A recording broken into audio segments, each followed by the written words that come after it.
Hello, welcome back to the Edge of the Box podcast, a podcast by WhoScored.com, sponsored by UltimateFan.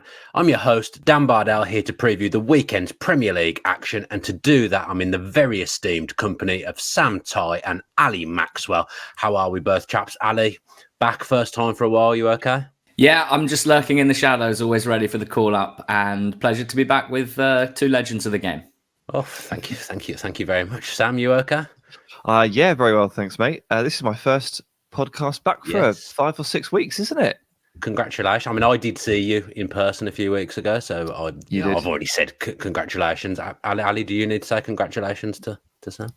Well, I gather Sam has brought a beautiful baby boy into the world, and I think we can all get behind that. So, Sam, congratulations, and how's it all going? So I've been out for 6 weeks. I was going to say I've had an ankle injury and played the football card, but since you've brought it up, yes, I'm a new parent. It's going fine. We'll just leave it there because no one's here to hear about that one, but certainly an experience. No, it's going that well. Sam's leaving the house all day tomorrow to go to the football, so it must be going absolutely brilliantly. From my end, yeah. Sam's having a lovely time, having an absolutely fantastic time. I was not having a lovely time on Wednesday night at Villa Park, but luckily we're not here to talk about the FA Cup. We're here to talk about the Premier League, and generally Villa are very good in the Premier League at home, and it is Aston Villa against Manchester United this weekend. Ali, I'll give you an early touch of the ball on the pod today. Kobbie Mainoo. Is it Kobbie? Is it Kobbie? I think it's Kobbie Mainoo, isn't it? I've made a bad start there. Kobbie Mainoo. A lot of people are touting him for an England spot, but Gareth Southgate was, of course, watching Jordan Henderson play for Ajax at the weekend. Of course he was. Do you think it would be a little bit too early for Mainoo? Well, that very much depends on whether he keeps up his current level for the next 3 months, because if he shows that he can perform consistently, not just at senior level, which is one thing, but for Manchester United in what is a turbulent season for them, where they are showing quite patchy and consistent form, good at times, poor at other times. If he can sort of do the old Rudyard Kipling, if he can keep his head and provide this level of performance consistently with all that going on around him, then the hype is completely real, and there should be no reason why he couldn't be representing England at the Euros this summer. Clearly, it's not just about Mainoo. And when we talk about England squads, it's always worth, having the full context, the full picture. There are other players performing well. There are other players performing less well. And we have to get into what's important for Southgate or what's important for an international manager when they're selecting a team. And unfortunately, for Kobbie Mainoo fans, we know that Southgate is obsessed with continuity, is obsessed with having guys in place that know what to do on those camps, that know how to behave in that dynamic, and who have played a lot of football in an England shirt and know how to broadly cope with that pressure. So I'm not feeling that optimistic that Mainoo will make it, but that's not to say I'm not loving what I'm seeing from a player that just looks so comfortable in so many different aspects of that midfield role, which is one of the most difficult roles in football. Forget everything that you just said about Mainoo. You just dialed into like a very pleasant childhood memory of mine with that Kipling if reference. Did I remember after World Cup '98 when Des Lynam did the poem? Does anyone remember that? If you remember that? I had that on CD. I had it on CD. Des Lynam was reading that poem. For me, the reference comes from Mike Bassett, England manager, because he quotes it in his press conference and follows it up with England will be playing 4-4 effing 2. Yeah, they certainly won't be doing that under Southgate. Sam, on Mainoo, I can't work out how I feel about this because I think he's been really, really impressive since he's come in. I will caveat this by saying I actually am a Southgate fan, but he does things that annoy me generally in selection. If he was to select Mainoo now, it sometimes feels like players playing for certain clubs, and I wouldn't obviously even put Manchester United amongst the top 6 best teams in the Premier League at the moment. But if a player starts playing for certain clubs, I'd get that he is safe and he likes continuity. He does seem to not mind just putting them straight in, whereas players at other clubs who've probably been playing more consistently for a longer period of time, he doesn't do it with them. Do you get what I mean? I do. So I'm also a Southgate fan, but he also irritates me in probably the same way. So I think we're probably the same there. And being a fan of a manager doesn't mean that you accept everything that they do and champion them in every single way. You can accept that everyone has foibles, right? So it's just one of those things. And Southgate has tended to hold off and be very reserved on calls for players like from Aston Villa or something like that. But when they are a Manchester United player, they sort of go in a bit quicker. I don't know if he just thinks that playing at Old Trafford under that pressure in that atmosphere, I think if it fast tracks them in a certain way, mentality wise, it means they're more able to cope with what he wants them to. I don't know what it is, but it was notable, wasn't it, that like Jadon Sancho was a Dortmund player and like never really got a look in. And then he literally signed for United midway through the Euros and he started the next game and everyone went, wow. And obviously that was, we're talking about a very dramatic and coincidental example there, but I can understand where people are coming from. But yeah, he likes his Henderson. He likes his Phillips. He doesn't mind Conor Gallagher. And then we've got Kobbie Mainoo entering this mix, and people are talking about Ross Barkley right now, which I think is probably too far. But we're already debating Trent, so what have we got? We've got one spot, haven't we? Rice, Jude Bellingham, +1. We have a wonderful ability to mix and match here based on the opponent. And he's got the ability to take maybe 3 or 4 different skill sets or profiles here and maybe try to pair the correct one for the opponent. And it's lovely to have that flexibility. It's a bit scary because you don't fully trust Southgate to actually manage to do it. But what I do like from the Mainoo conversation here is that, like, when we went out in the World Cup to France, not to pick on him, but I think that Jordan Henderson looked like a real weak link in that game. He was technically and physically not good enough to play against that France midfield, whereas Jude Bellingham and Declan Rice were. In fact, almost everyone on that pitch held up pretty well against France. Yeah. Except for, I thought, Henderson, who just looked slightly off it. So what I want from a player here to be able to step into that kind of scenario, because we're going to try and win the tournament, is a player that can keep his composure and keep that technical level against the very best. And Mainoo has hinted that he can. And if he continues to do so over the next few months, I'll be more and more on board with this idea, because I know for sure that Jordan Henderson isn't going to survive a game against France. But if we have a player that might be able to, then we should absolutely look at that. The other thing to chuck into the mix is that Southgate, as a career FA man, well, not career FA man because he managed Borough, didn't he? But as someone who was part of the under-21 setup and seems to really value that pathway through the youth teams, Mainoo has and does play for England's youth teams, but he's 1 or 2 years behind Curtis Jones, who starred at the under-21 Euros, winning the under-21 Euros with England, and you have to say is broadly fighting for the same position. So you have to bear Jones in mind during this conversation as well. Yeah, I should have put him in. And he's so technically talented and composed as well. Like, look what he does at the base in midfield and ball retention. Even in the games against Arsenal, like this is Curtis Jones's bag. That's his skill set. I should have put him in. Sorry, thank you, Ali. So there you go. Can we all agree? Can we all agree that? Can we all agree that it would be, even if you put aside any of the conversation around his move to Saudi and the external factors, can we all agree that it would be insane to select a player that's been playing half a season in the Saudi league? And I don't want to upset any Dutch listeners of the Edge of the Box podcast, because Ajax are an incredible institution, but they haven't been a very good team this season.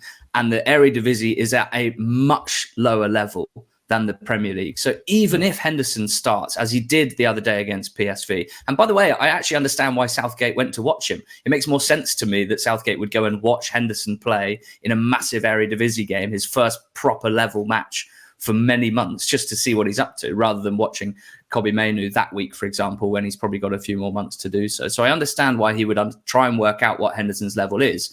But even if he starts every game for Ajax until now at the end of the season, I think that's the lowest level that any of the players we're talking about will be playing at. So given that he doesn't seem that keen, as you said in your question, Dan, to play players who are playing outside of the Premier League elite, I just think nothing makes sense for Henderson to be part of this squad. And that's not even taking into account the fact that if he is included, the noise around it is going to be distracting as well.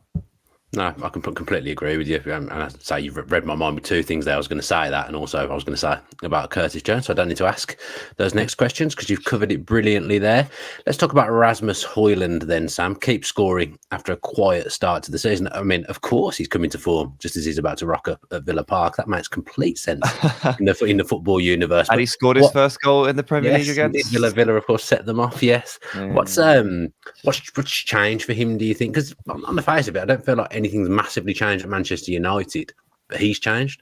Yeah, so I mean, it's always the case, isn't it, with a young striker who starts slowly. Once you clear the nosebleed, the avalanche of goals is going to happen, right? Because it's a confidence sport and a confidence game, particularly so for strikers.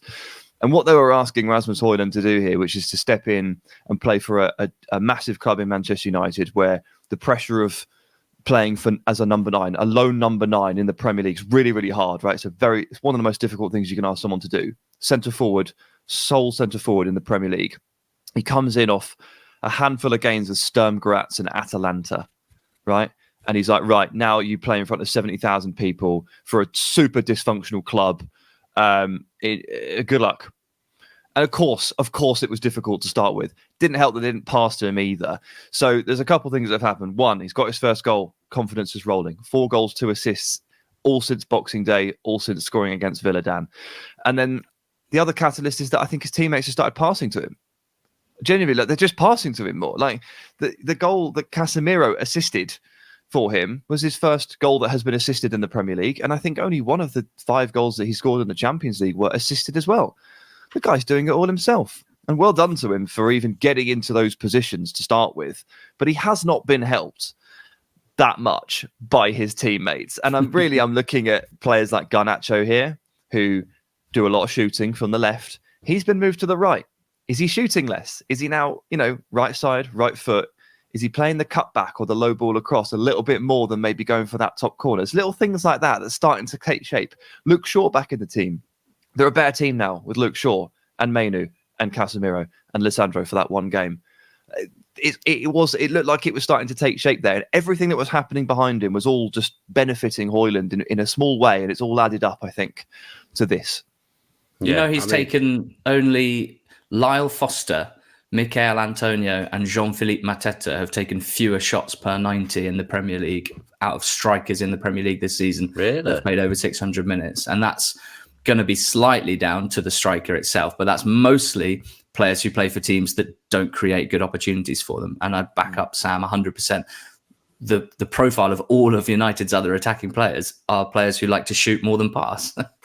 Yeah, that's really, really interesting statistic there. Another statistic that we have is Manchester United's top 10 performers in all competitions in 2024. And Hojlund is second behind Bruno Fernandes, only just behind him as well. Bruno Fernandes is 7.88. Hojlund is 7.87. Ali, number 3 is Garnacho at 7.71, a fantastic footballer. But Manchester United have kind of got a little bit of a problem. Garnacho's having to play from the right. A few weeks ago, it was Rashford playing from the right. Both of their best positions is on the left, but you need to get them both in the team at the moment. So it's a bit of a sticky one for Ten Hag, isn't it? For sure. Yeah. It is a sticky one, and I'm afraid this happens pretty consistently across football when you have a club who don't get it right in terms of squad building, who aren't particularly effective in the transfer market.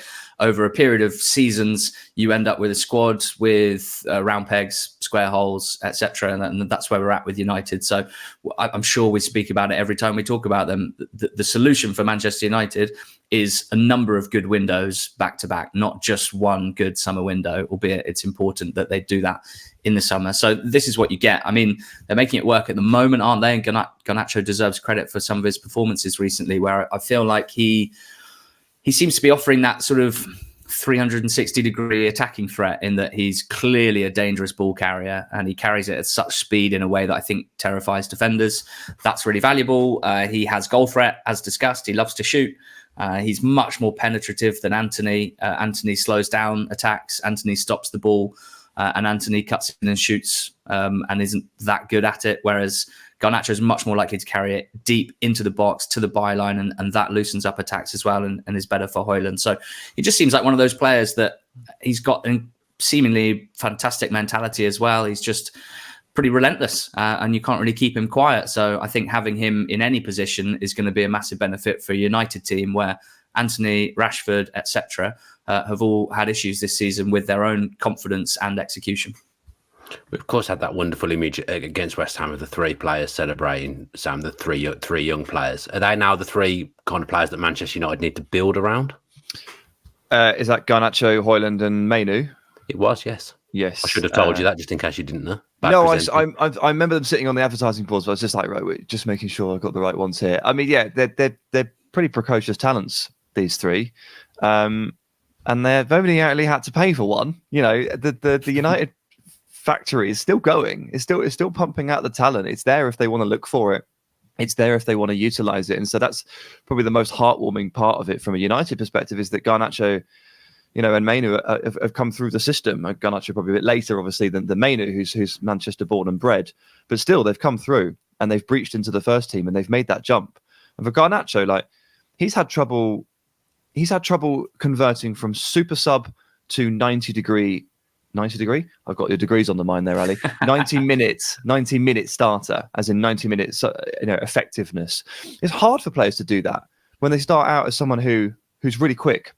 15 minutes off the bench, they make an impact, and so they get a start and they sort of disappear. That's been happening to Garnacho over the first half of the season, where he's absolutely amazing off the bench and then doesn't really impact the game when everybody's as fit and as not as tired as he is. And it takes time for young players to make that jump as well. So that's come through at the same time as Hojlund maybe finding his shooting boots, at the same time as Mainoo settling the midfield and maybe supplying the passes. Three talents there that, you know, they need to keep hold of or need to build around, because they've got a bunch of other players who are all, you know, a fair bit older, might be on the way out at some point in the next couple of years.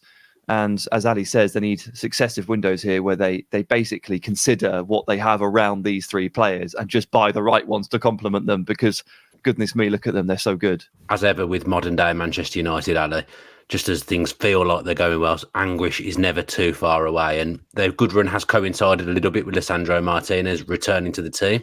He's now going to be missing again for 6 to 8 weeks. He's been missing a lot of the season. And, you know, when he's not been there, they have been very inconsistent. They have stumbled over the line in some games, and some games they've looked absolutely terrible.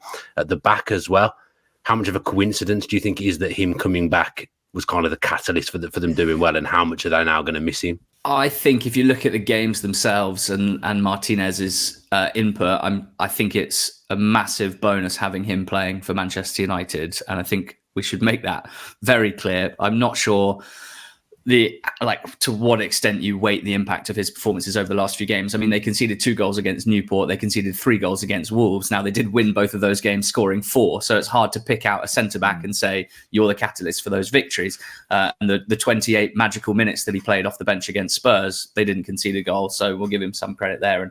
And obviously better in the last game against West Ham as well. So I'm not putting a string of wins down to Lisandro Martinez, but I do think it's massively damaging that he's now out again, because he provides left-footed balance. He provides, again, a certain mentality that I like when I watch Manchester United. And I think the certain mentality that he and Garnacho bring that I think is sometimes lacking with some of their other players. And I just feel quite bad for Ten Hag in this one aspect of this season where no Manchester United centre-back has started more than 10 Premier League games this season, and they have played 23 Premier League games this season. Wow. That will hold any manager back massively, and that's going to continue now with Martinez being out again. I got some stats here just to back up on Lisandro. Their win percentage in the Premier League drops about 13% when he's not there. So obviously winning more games when he's in, that makes sense. The goals conceded drops a little bit, but the goals for also rises. So like in every category, he makes Manchester United better. And Ali, you're talking about how much credit do you give a centre-back, you know, when in those games where Manchester United score a lot of goals. Well, yeah, it's not just left-footed balance. It's actually his passing into midfield is by far the best of any Manchester United centre-back. His ability to feed the ball into midfield and bypass players and break the lines is really, really important. And I do think that quite a lot of people across the Premier League, you know, casual fans who just watch their own team, probably don't realise that Lisandro is not only like a hardened warrior and a battler, and as you say, Ali, kind of sets a tone that I think his teammates try to meet, an intensity. He's incredibly good on the ball. And it's no surprise to me that Manchester United become more prolific when he's at centre-back, because he starts all the attacks. Him and Luke Shaw as an axis on the left is really, really important. And they've been missing for ages this season. Luke Shaw started about 10 games in the Premier League, and Lisandro, 5, 4, something like that? It's been really tough. Well, what you've said, we could easily be talking about Aston Villa for the last month here, Sam, because a certain left-footed centre-back, has been missing for Villa as well, and Villa's metrics have dropped since Pau Torres has been missing for the last month or so. Villa going forward don't look as fluid. They don't retain the ball. That's not a word, is it? Their ball retention's not as good since Pau Torres hasn't been in the team. Now Ezri Konsa is going to be missing for a month as well. Thankfully, Pau Torres should be back on Sunday against Manchester United. But everything you've just said about Martinez and the fluidity of Manchester United going forward, that could be said about Villa with Pau Torres being absent, because he is out of this world at all those things. He is, and his replacement, Clement Longley, it's like if you order Pau Torres on Wish, isn't it? It's just not there. It's just not quite right. And it's like, yes, he's left-footed. Yes, he's good on the ball. He can do the build-up stuff, but he can't feed that ball into midfield, and he's slow. And he can't chase back on the other end for the offside trap. And it's just like, he's exactly what we thought he was. He is Pau Torres, but only 60% as good. And just missing those peaks of quality in certain areas that over the course of one or two games it's not too noticeable. But if you have him play for a month, you start to notice it, right? That's when it starts to kick in. And Villa have struggled recently. And the fact that Torres has been out has been a big part of it, and the fact that Konsa wasn't there in the FA Cup was a big part of it. And so, yeah, Torres is, it's been a tricky one, hasn't it? He was supposed to be back after a couple of weeks. He came off the bench for half an hour against Burnley to see it out. Then he got injured again. Then he was on the bench, and it's one of those things where, like, Villa have had a couple of injuries over the years where they just mysteriously drag on for like 5 months and no one really understands why, even though they're on the bench. I'll see it. I'll believe it when I see it. When Pau Torres is back on the pitch, Dan. He's got to be. We need him back on Sunday against Manchester United. Villa have got a terrible record generally against Manchester United over the years, especially at Villa Park. So Pau Torres returning would be massive. But injuries get bandied around about certain teams all the time. I think at one point it was very en vogue to talk about Spurs having injuries. Sam, there's been other teams as well through the season. People have talked about their injury pile up. Villa have actually got their three best centre-backs, or on Wednesday, their three best centre-backs were out. And Mings and Buendia have been out all season. Villa have suffered with injuries as well, but have still managed to get themselves to a really, really lofty position. But I think that has gone under the radar. I know something Villa fans get very upset at is that no one ever talks about the injuries that Villa have had. Villa have had some bad injuries this season. Yeah, sure. Okay, so starting the season without your entire left side, that was swept under the carpet by a lot of people. Yeah, Ramsey and Moreno's back now, but the Ramsey-Moreno connection hasn't been there at all. Like we've seen it for like 10 minutes off the bench sometimes and stuff. So, yeah, I mean, every club is going to face this at some point in the season, right? Yeah. And Villa got through it really well without the left side to start with. It looked like it was okay, but recently things have got on top of them a little bit. Tielemans missing some time, and Ramsey missing more time, and Zaniolo missing time, and then Camara missed 3 games of suspension, and you can go on and on. Moreno came back, and Luca Dean disappeared for a month or so as well. Villa have only ever had one left back fit for the entire season, so yeah, it's just something you've got to go through. You can't feel too sorry for yourselves there. You have to figure it out. Like every club has this. Like you could ask every fan of every Premier League club, and they'll point to you a section, a month, 6 weeks of a season where things seem to go really wrong and 4 players were missing and things like that. It just happens. You've got to get on with it and hope that it gets better soon. Yeah. Let's talk about Ollie Watkins, Ali, a player you will have watched in the EFL as well. Did you ever think he'd get to the level that he's at now when he entered the Premier League? Because you could arguably make a case now for him being the second best striker in the Premier League. Yes. I think you probably can make that argument. I'm not going to sit here and say, when I was watching Watkins from 18 to 23, working his way up from being a right winger at Exeter, and then a left winger at Exeter, a left winger at Brentford, a right winger at Brentford, and then a striker, I wouldn't have picked him to be the second best striker in the Premier League. But when you do track players, or when you learn about players very early on in their careers in the EFL in particular, like we have over the last 8 years doing Not the Top 20, you do basically start to realize that player development is very hard to predict, and that most importantly, it's not surprising anymore when a player who starts in the EFL 8 years later now looks like an incredible Premier League player.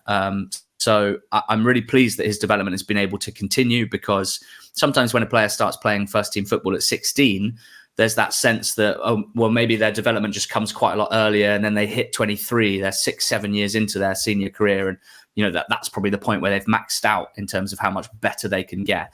Watkins has proven that he can consistently get better. He's played for fantastic clubs in terms of player development.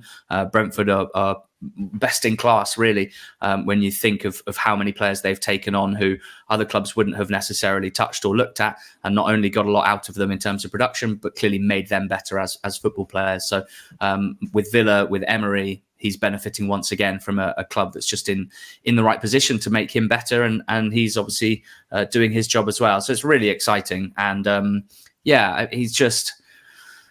he's a perfect modern Premier League striker, isn't he? Or not quite perfect, because I know that there are some Villa fans, and hopefully not you guys, who still think that if you had a better finisher, you'd be even better. But as we've talked about on the... Well, if Erling Haaland played for Aston Villa, maybe Villa would be a little bit better. I know. But does Haaland... yeah, interesting. He's amazing. I love him. Yeah.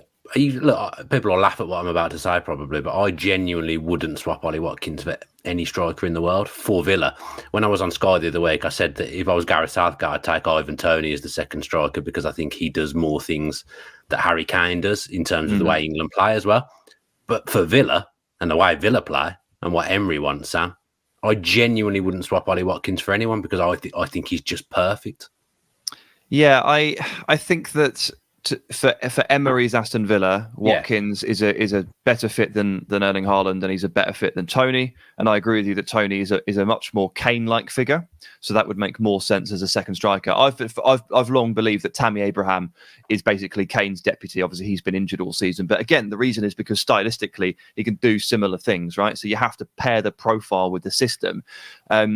Looking across the league, I think the only other player that I would look at and say, actually, I think he could do pretty much everything Watkins does, maybe to a better degree, but it's marginal if that, is Alexander Isak, who I think is fantastic and can do probably everything and fit Emery's system just as well as Watkins. But I think Gabriel Jesus is brilliant, but I don't think that he could do the role that Watkins does. So they're all different players. They're all different systems, and it's you have to be much smarter than, well, he's better than him and he's better than him. But yeah, Isak and Watkins, I think, for Emery, and Toney and Kane for England. That's fine. That's fine with me.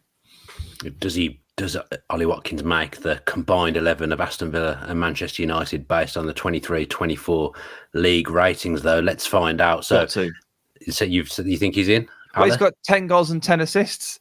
Well, I know, but Hojlund scored a few goals recently. We know that bumps the rankings up. He's got too much ground to make up on Ollie Watkins here. I will say I quite like this team. I will say there's one question mark in there for me, but I'll read the team out for you.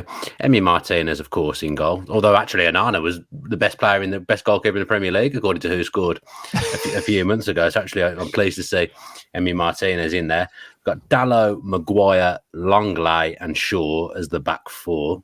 Midfield three of Louise, John McGinn, and Bruno Fernandes, and then a front three of Leon Bailey, Ollie Watkins, and Alexander Garnacho. Is his name Alexander? Alejandro, not Alexander. Alejandro Garnacho.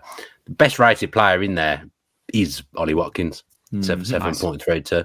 It's a good team. I'm surprised to see Longley in there. I think maybe we could have got away with Pau Torres being in there, but sometimes we leave out injured players, so maybe that's the reason he's not made. This year he scored 11, but it's he's injured as well. I think he probably. There's only about two centre backs to choose from, isn't there, between the two sides at the moment? Yeah, Longley, Maguire almost in there by default actually, but it's a nice team. Ali got kind of a nice balance to it. Yeah, absolutely. I'd love to see that team take the field, probably with Emery in charge of it, if I had to pick one of the managers as well. Oh, love it. Love that. Yeah, happy for you to do that, Ali. Very happy for you to make that call indeed. Let's do predictions then for this game. Sam, you go first. Yeah, you see where my head's at here. Like the last couple of home games in the league have just been, not just in the league, the last couple of home games have been really frightening, haven't they? Yes. Newcastle and Chelsea just playing well in the last 20 minutes, having gone 3 goals down, is just not good enough. 2-1 to Man United. No, come on, Sam. Negativity. What are you doing? I'm sorry. It's very unlike you. Ali, what have you done? I'm backing Villa 1-0 win. I think 1-0. Villa Park will be rocking, and I think Emery will get it right, and I think that Villa will win. I have gone for a wild Aston Villa 3, Manchester United 2. I think there will be goals in this game. Villa won this fixture 3-1 last season in Emery's first game in charge, actually. It was the first time Villa had beaten Manchester United at Villa Park since 1995. After that game, my dad was just like, I can die now. I can die now. I've seen Villa beat Manchester United again. So, yeah, I do think there'll be a lot of goals in this game. And on the subject of predictions, really low-scoring week last week, 5 points for me. Jonathan got 5 points for you and his team, Sam.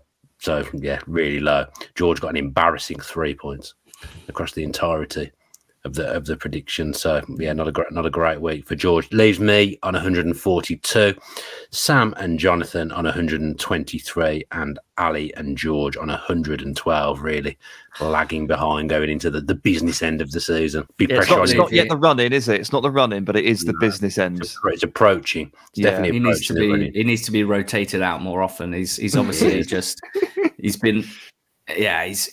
he's lacking sharpness, I think. Yeah, really, really poor from George. Going to move on now to our team in focus section. And this week it's Luton, who are absolutely amazing me every single week. Ali, you'll be the expert here. How good are Luton? How good a manager is Rob Edwards as well? Luton are not very good in Premier League terms, are they? They're near the bottom of the table. They're fascinating.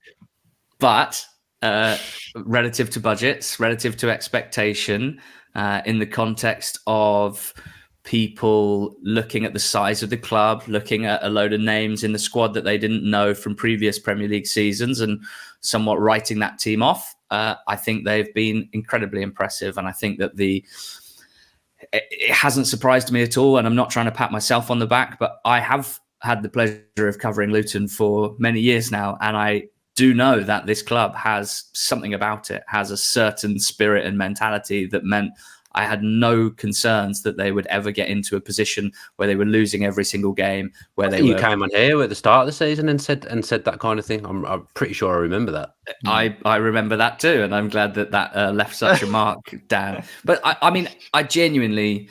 Clearly, when you do preseason predictions and early on in the season, when you are talking about the Premier League, it's necessary to ask questions such as who's going to go down and then who started the season really poorly. Are we writing anyone off? That's part of football discourse, but I don't see the point in writing off any team. There are other teams like Everton, like Wolves this season that have massively confounded my expectation for them preseason. It doesn't always fit the way that you think it's going to fit. So they've been fantastic, haven't they? And they had that really tough run of games against, some of the biggest teams, Arsenal and City back to back. They'd played United and Liverpool back to back a couple of weeks before that. And then he picked up 1 point from those 4 games. But somehow during that spell, it felt like they developed a certain confidence, a certain realization that the way that they play and the way that they attack in particular, it's quite painful for some of these teams to defend against because they're not used to it and because most other Premier League clubs don't play that style. And if they do, they don't play it quite as well. And they've brought that confidence forward and obviously won 3, drawn 2 and lost just against Chelsea in their last 6 games. So it's really impressive. And Rob Edwards deserves a ton of credit as well, because I think in the tough times, in the down spells, he manages the team really well. He's very charismatic, but he seems genuine as well. And I think that helps a lot at a team like Luton. He's also fantastic for the commercial department because I don't know if you saw, he did a few interviews recently where Twitter went crazy because of how handsome he is. And Luton gained about 100,000 followers on Twitter. That all helps the profit and loss balance at the end of the season. It does. He is a handsome guy. He's very talented as well. He strikes me as an amazing man manager, Ali. Amazing man manager. Someone that can really connect with the players, and this is a vital part of management in 2024. And while some formerly elite managers are struggling in the game nowadays, I believe, his ability to connect and communicate with your players, and he seems to be able to do this. So when you talk about even taking confidence from losses, I think that's part of it.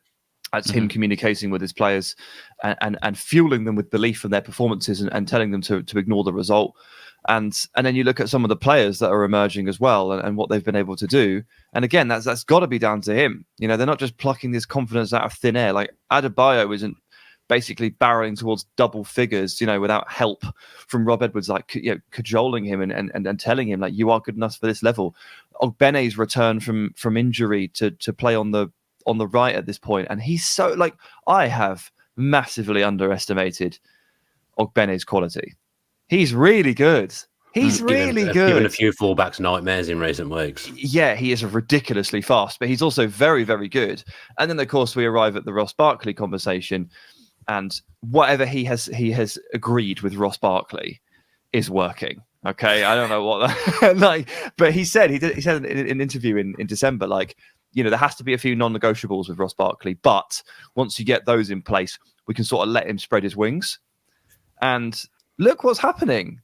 Is the suggestion there that it's like 2 nights out a week? I don't know. I reckon it could be something like that. It could be, or it's just please turn up to training on time, like, because then I can't. Then I have to drop you if you're late. But like, if it's whatever it is, isn't it so fun watching a player like that playing in a team and in a structure like Luton, where, you know, instinctively you'd think, is this going to look weird because they play quite direct, they defend a lot of the time. To what extent does Barkley fit into that? And then you just watch him slaloming through midfields, bringing that swagger, that confidence, seems to lift the level of the teammates around him. And it's really fun to watch. Yeah, even the fact he's wearing the number 6 shirt, I feel like he's re-identified. I kept making up words this week. He's like redone his game a little bit. Ross Barkley, like, he reimagined. So that number 6 shirt, and I thought, that's bizarre. Actually, he's kind of a complete number 6. It's weird. Yeah, well. And when they get Marvellous Nakamba back from injury, Dan. Yeah, big player. It would be like the old Villa midfield in there for Rob Edwards. What a time. Well, it'll be tough to get back in. I actually think, you know, serious point. Sambi Lokonga's been pretty impressive recently. And I can't remember. They've scored so many goals recently. I can't remember which one it was, but he showed a pass, a big sprayed ball out to one of the wide players. That really greased the wheels of an attack that ended up in a goal. And for all of Nakamba's qualities out of possession, he does not have that passing range and vision in him. And therefore, I think if Lokonga can bring some of those defensive attributes to help protect Barkley and provide a bit extra going forward, then it does raise the level of the team going forward. Ross Barkley, over the last 6 appearances, is the best player in the Premier League, according to WhoScored ratings. Ross Barkley is number 1 with 8.18. Phil Foden behind him, 8.02. We've then got Cunha in 3rd, Rodri 4th, Kudus 5th, Garnacho 6th, Alvarez 7th, Gross 8th, Ollie Watkins 9th, and Richarlison 10th. So, I mean, that is something, Ali, that we just did not think we would be talking about at any point during the season. Ross Barkley is statistically the best player in the Premier League at the moment, according to WhoScored. Yeah, it's fantastic, isn't it? It's brilliant. Their recruitment team have been excellent for a few seasons now. They have a very clear idea of what they're signing, where it might fit, where it might lead to a couple of tweaks in how they play, or who might just slot in perfectly. And I think with Ogbene, even with Andros Townsend, who's made some good contributions and has probably brought a level of Premier League experience and nous that you have to feel has probably been quite good in the dressing room. Not many of their players who came up with them had ever played in the Premier League before. So whether it's signing players like Ogbene, who are a bit younger, who they think might have potential to play in the Premier League, or whether it's signing the veterans that they have sort of sprinkled around, everything seems to have worked pretty well. So credit to the recruitment team as well. Yeah, well done, Luton. Well done, Rob Edwards, and well done to everyone associated with Luton. Look, they've achieved nothing as yet, but I think everyone is enjoying that they've come into the Premier League, put themselves about, and, you know, that if they are going to go down, they're going to go down fighting. But I don't think they will go down. I think they're kind of getting better as the season goes on, and I don't think they'll be in any danger at all come the end of the season. Right, let's do the rest of our predictions then, starting with Manchester City against Everton. I've gone for 3-0 to Manchester City. Ali, what have you plumped for? Yeah, 2-0 to City. I think Everton will be obdurate, but broken down, ultimately. Yeah, lovely word there. I don't even know what that means, but I can read between the lines and guess if what you just picture Jared Branthwaite, that's obdurate. Okay, I like it. Right, what's your prediction, Sam? I've also gone for 2-0 to City. 2-0 to City. Fulham against Bournemouth, please, Sam. 2-2, Desmond. 2-2, Ali. Which game, sorry? Fulham v Bournemouth. Yeah, 2-1 to Bournemouth, away win. Exactly the same as my prediction. Liverpool against Burnley. Ali, what have you gone for? I've gone for 3-1. Got a Burnley goal in there and plenty from Liverpool. I've gone for 4-1 to Liverpool. The Burnley goal in there as well, because it always feels like Liverpool concede a goal when they're well ahead. Sam? 4-0 to Liverpool. 4-0 to Liverpool.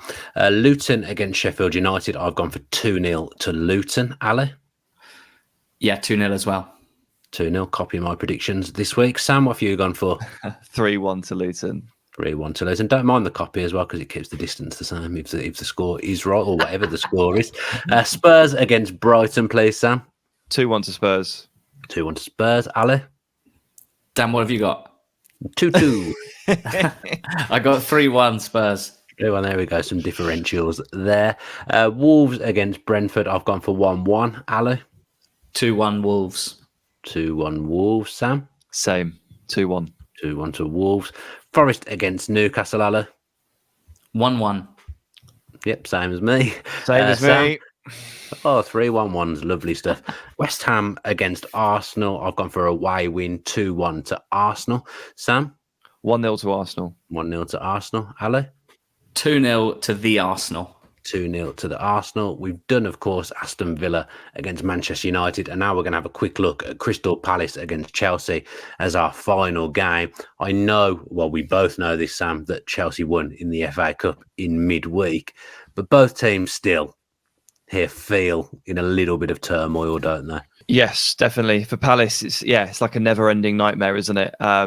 I feel sorry for Palace fans. They're like constantly just waiting for things to get better, and it's like, oh, in 6 months it'll be fine. Like, to get to the summer, we change the manager, and get the recruitment sorted, and settle the future of star player X, and then we'll reinvest, and it'll be all right. And then 6 months rolls around, and still got Roy Hodgson, and still going nowhere, and 3 of their best players are injured, and all the joy has been sucked out of their play because Ezra's injured, or Elise is injured, or Decore's out for 5 months, or now Gay's gone down. Like, what joy can you get from this at the moment from Palace? And I just feel for the fans so much. Like, they're just waiting for the club to turn the corner. And there's something always to be said for maintaining Premier League status, because it's not easy to do, but they're just waiting to turn the corner, and the corner never seems to come because of an injury, or the manager's gone kaput, or whatever it is. It's just so difficult.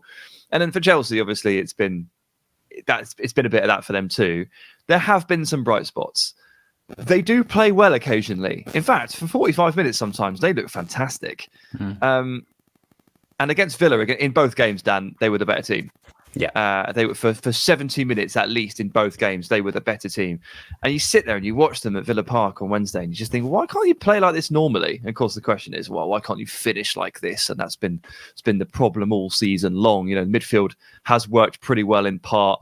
When the fullbacks are fit, they have a big influence on the game. The wingers come in and out of form is what they do.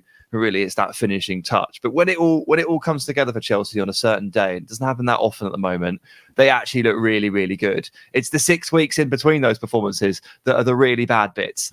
So what I'm hoping for on Monday with this game, which I'm going to, so it needs to be a 4-4, because Sellers Park is actually a bit of a pain to get to for me. So I need to be paid back in goals. It's really horrible being invited to the corporate experience, Sam. I'm really sorry for you. I haven't been sent a car. Anyway, Palace, fight for your lives, scrap for your lives, overcome the injuries, and find something here, and launch your season again. And for Chelsea, continue what you showed on Wednesday, because that was really, really good. Yeah, there was a couple of really outstanding performances from Chelsea. I thought Madueke live. I thought, geez, this guy is lightning. He's not the same as when I've seen him on the telly. He had a really good game. The thing that annoyed me most is that, and I've spoken to a Chelsea fan since about this, is that she said that Enzo Fernandez hasn't even taken a free kick in the 12 months he's been at Chelsea, and then he turns into prime David Beckham at Villa Park. That annoyed me greatly, and it wasn't a foul, but yeah, that annoyed me greatly. But just back to Palace, Ali. The Elise injury situation, what happened last weekend was almost comical. It's not funny because it ended up injured, but you know what I mean? He comes on in a game that they've already lost. It wasn't a good look, was it, for anyone, that Elise injury at the weekend?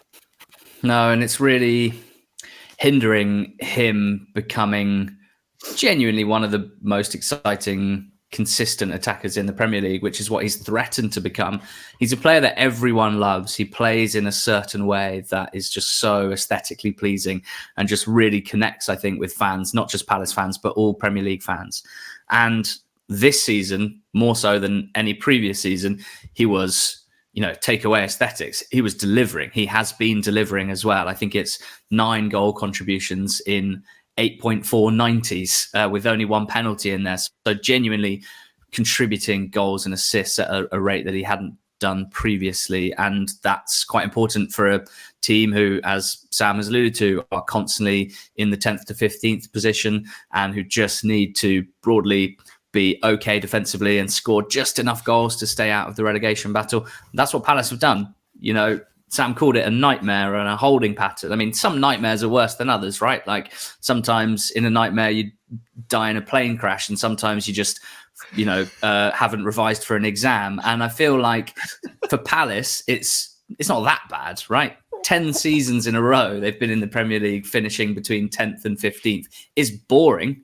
It's very, very boring, but it can get a lot worse. And you guys support Aston Villa and your club spent 3 seasons in the Championship. And I dare say you didn't enjoy that hugely. Certainly not the relegation campaign where I remember some bed sheets in the away end. I remember some social media abuse. It's bad vibes, isn't it? So it's a really difficult one, I think, to fully understand as a neutral, this sense of stasis, this boredom that sets in. It seems also very clear that it's leading to Hodgson leaving at some point in the next 1 week to 4 months. But it happened last time. Surely. They already did that, and he hit back. I know. Well, I think the thing that makes it maybe more acute right now is that there's a part of me that wants to say, look, be careful what you wish for. He's keeping you in the Premier League, and ultimately that's what the club needs to do. But they might be looking at what Gary O'Neill has done with Wolves, who took over a really boring Wolves team that was surviving, but in a really boring way. And he has made them much more energetic, much more fun to watch. They might look at Andoni Iraola at Bournemouth and think, okay, maybe more than ever, it is possible to get a progressive coach and be this bottom half team that plays decent football and survives. It's just so difficult, isn't it? Because it does feel like there's a bit of a ceiling on what Palace could be, even if they did get a good manager. Is the ceiling 8th, 9th? This is a tough spot for any team in this scenario. Which means it is all the more imperative that you play some nice football, right? Yeah, fans want to enjoy going to watch their team play, and I understand that Crystal Palace fans are not enjoying what they're seeing every week at the moment. And it has felt as well that the club's not really been aligned from top to bottom. It has been a bit scattergun, as much as we've said that their recruitment's been good in general over the last maybe 3 seasons. Look at that team now. Take a couple of players out, especially in the attacking areas, and it is devoid of quality. Do you remember Crystal Palace Culture Club? No. That was the summer that they signed, Mark Gay and, Barry Eze and like those players all came in. And it was like a proper like South London ballers unite.